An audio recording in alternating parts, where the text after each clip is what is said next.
इनका मानना ये है कि शायद हमारी कुछ कमी रह गई हिंदू मुसलमान की नफरत करने में।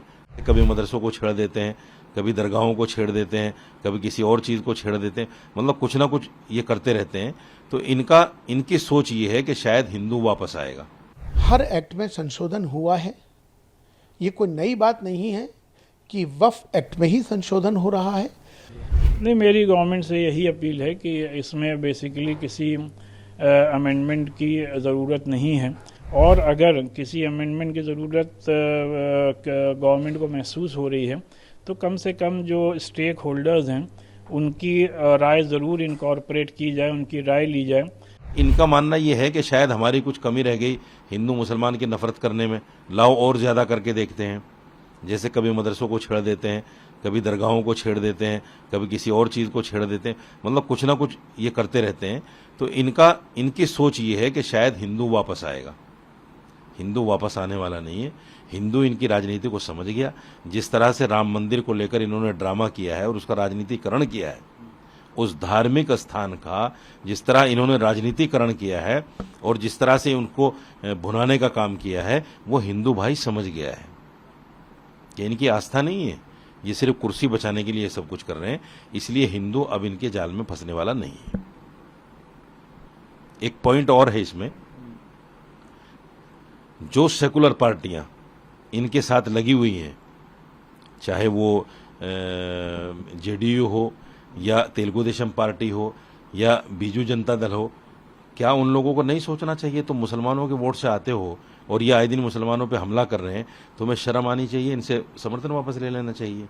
या तो इनको बोलना चाहिए कि अगर ऐसी बातें करोगे तो हम समर्थन वापस ले लेंगे। कम से कम दबाव तो बनाएं। वो बिल्कुल सामने देखकर तमाशा देख रहे हैं।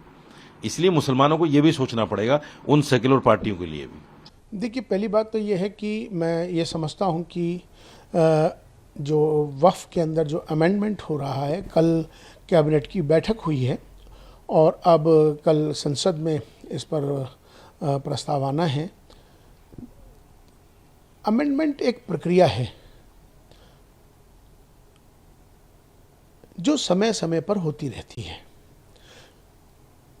हर एक्ट में संशोधन हुआ है, ये कोई नई बात नहीं है कि वक्फ एक्ट में ही संशोधन हो रहा है। वक्फ एक्ट में भी बार बार संशोधन हुए हैं और ये एक प्रक्रिया है, समय के साथ, समय के अनुसार वो की जाती है। हाँ, इतना ज़रूर है कि वक्फ की जो मर्यादा है, जो लोग वक्फ करते हैं, दान करते हैं, चूँकि वक्फ माने जो दान किया हुआ है ईश्वर के नाम, जिसने जिस भाव से उसको दान किया है, उस ज़मीन को या किसी भी चीज़ को जो वक्फ हो जाती है, उसका भी ख्याल हमें रखना चाहिए कि उसकी वक्फ की जो मर्यादा है उसमें किसी तरह से भी उसको कोई नुकसान ना पहुँचे, इसका भी ख्याल रखना ज़रूरी है। देखिए, वक्फ प्रॉपर्टी जो भी मुसलमान वक्फ करता है या वक्फ ऑलरेडी की है, उसका बुनियादी मकसद ये होता है कि वो किसी न किसी चैरिटेबल पर्पस के लिए या जिस भी पर्पस के लिए वक्फ की गई है उसको उसी पर्पस के लिए इस्तेमाल किया जाए, जिसको कि वाक़िफ़ की मंशा कहते हैं।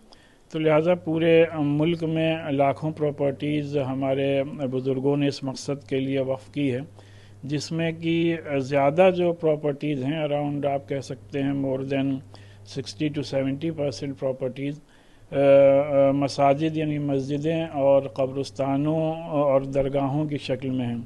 और इसी के साथ साथ मुल्क में इन प्रॉपर्टीज़ को रेगुलेट करने के लिए 1995 का वक्फ एक्ट मौजूद है। फिर 2013 में गवर्नमेंट ने उसमें कुछ अमेंडमेंट्स किए और ये वक्फ बोर्ड मुल्क भर में अपना काम कर रहा है। और जाहिर सी बात है, इसमें ज़रूरत इस बात की है कि जिन प्रॉपर्टीज़ पे, वक्फ प्रॉपर्टीज़ पे जो इंक्रोचमेंट है, उन इंक्रोचमेंट्स को तर हकीकत हटाना चाहिए। और दूसरी बात यह कि जिन प्रॉपर्टीज़, वक्फ की प्रॉपर्टीज़ पे गवर्नमेंट बिल्डिंग्स बनी हैं, तो हम लोग एक ज़माने से मुख्तलिफ़ हुकूमतों से डिमांड करते आ रहे हैं कि उसका अगर हटाना मुमकिन ना हो तो उसका रेंट गवर्नमेंट मार्केट रेट के हिसाब से वक्फ बोर्ड को दे, जिससे वक्फ बोर्ड के मसाइल हल हों। बहरहाल अभी गवर्नमेंट क्या इसमें अमेंडमेंट लाने जा रही है, इस बात को तो इल्म नहीं है, लेकिन ज़ाहिर सी बात है हम नहीं समझते कि इसमें किसी किस्म के कोई अमेंडमेंट की ज़रूरत थी। ऑलरेडी वक्फ बोर्ड्स पूरे मुल्क में अपना काम कर रहे हैं और ये properties as per Islamic law लोगों ने वक्फ की हुई हैं, तो लिहाजा जिस मकसद के लिए प्रॉपर्टीज़ वक्फ की गई हैं उसी मकसद के लिए ही इस्तेमाल होनी चाहिए। आप क्या अपील करना चाहेंगे? नहीं, मेरी गवर्नमेंट से यही अपील है कि इसमें बेसिकली किसी अमेंडमेंट की ज़रूरत नहीं है, और अगर किसी अमेंडमेंट की ज़रूरत गवर्नमेंट को महसूस हो रही है तो कम से कम जो स्टेक होल्डर्स हैं उनकी राय ज़रूर इनकॉर्पोरेट की जाए, उनकी राय ली जाए और इस सिलसिले में उसी के बाद कोई कदम उठाया जाए जिससे कि किसी को कोई ज़हमत, तकलीफ़ और शिकायत ना हो।